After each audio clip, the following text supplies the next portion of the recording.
Lors de visites gynécologiques, parfois, il y a des professionnels qui sont un peu plus, je dirais, un peu plus abruptes dans leur manière d'être.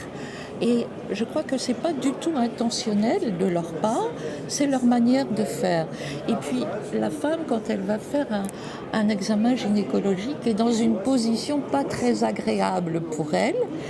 Et elle se sent un peu dans un sentiment d'infériorité. Et parfois, malheureusement parfois, lorsqu'elle a une orientation sexuelle différente, on lui dit « Oh ben toi, vous n'avez pas besoin de faire de frottis parce que voilà, vous avez des relations avec une autre femme » ou si quelqu'un lui demande à une ligature des trompes parce qu'elle ne veut pas d'enfant, eh bien à ce moment-là, il peut y avoir aussi une réaction en disant mais c'est pas possible, je peux pas le faire. Vous avez le temps de changer d'avis, même si la personne est véritablement concernée. Et il y a une autre chose également au cours des violences gynécologiques, au cours des examens gynécologiques, un phénomène qui a été sous-traité, trop souvent ignoré, ce sont les douleurs des femmes pendant leur menstruation. Et c'est un phénomène qui est maintenant, qui commence à sortir et à être mis en lumière, à savoir l'endométriose. Il y a une femme sur 10 qui en est victime, sous des degrés, sous des formes différentes, avec des variations de douleur, mais c'est parfois handicapant.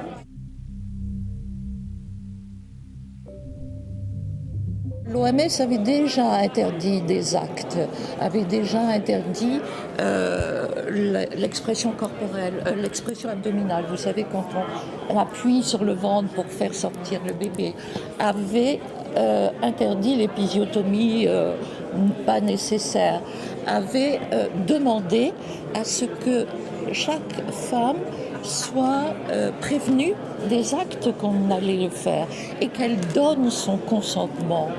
Or, c'est pas toujours le cas actuellement. Les césariennes aussi, on attend évidemment avant de pouvoir tout de suite établir des césariennes. Quelquefois, les césariennes sont demandées par les femmes. Il faut faire aussi attention à ça. C'est pas parce qu'elles demandent pour une raison de facilité ou de peur d'avoir mal que il faut accéder à leur demande. Et donc nous demandons d'informer et d'obtenir le consentement des femmes.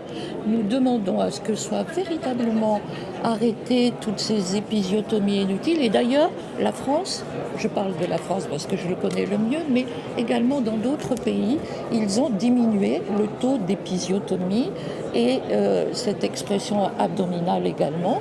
Donc ce sont des choses qui petit à petit arrive en pratique. Mais il faut le généraliser. On essaye de faire en sorte que ceci s'arrête, bien entendu, et que nous puissions avoir des formations, des professionnels qui savent faire, c'est vrai, ils apprennent à savoir faire, mais aussi à savoir être. Avoir de la bientraitance et faire en sorte que les femmes, dans ces moments un peu stressants pour elles et angoissants, parce que quand on est primipare, on ne sait pas, et puis un accouchement ne ressemble pas à un autre, eh bien, je trouve qu'il faut véritablement faire attention et les accompagner.